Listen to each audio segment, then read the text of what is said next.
Hello friends, today's topic is bars in parallel, or it is also called as composite bars. So this kind of figure will be there in the paper. So two bars in this, to understand the concept, we have taken two bars in parallel. One is steel and second one is copper. Okay, so steel and copper.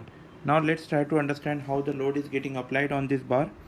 Steel and copper are aligned parallel to one another. This is a steel rod, and along this is a copper bar. Now the load which is getting applied on this composite bar is along the longitudinal direction, and that load is called as P. Whenever this load P will be applied, this due to equilibrium, we can say the total load which is getting applied will be getting distributed in load on steel and load on copper. Is it okay? So can I say if two bars are in parallel and if the load is getting applied, then the total load will be a combination of load on first bar plus load on second bar. So this is very important.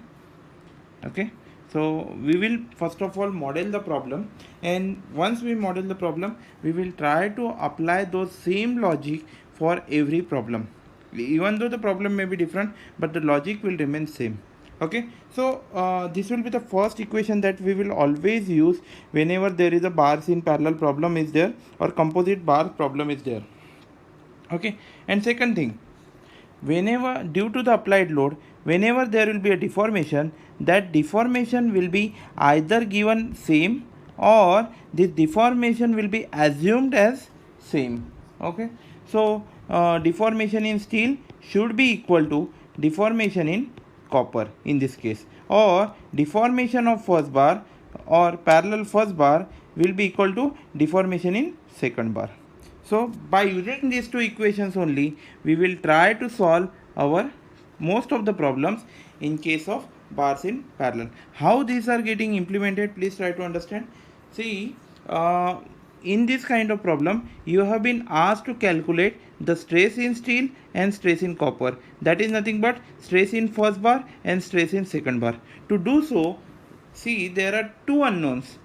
If there are two unknowns, we must have two equations. How to form these two equations? These equations will be based on these two conditions only.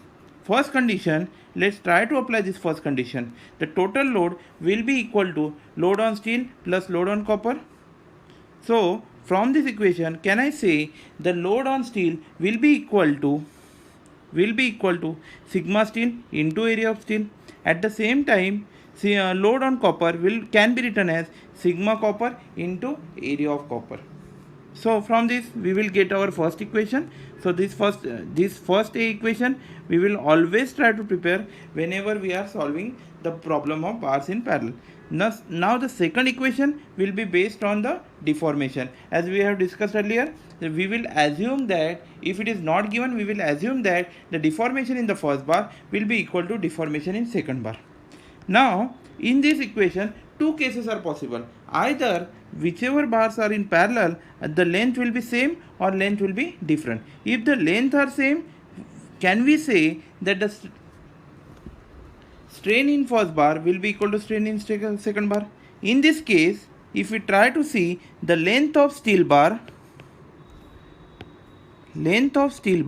is equal to length of copper bar. So first case will be applied to this kind of problem. And if deformation we have assumed same and length is same, so can I say the strain in steel should be equal to strain in copper? Okay, so by that can we say that the stress upon Young modulus of first material will be equal to stress upon Young modulus of second material? So this will be our first case. Now if the lengths are not same, means steel is of different length as compared to copper and load is getting applied.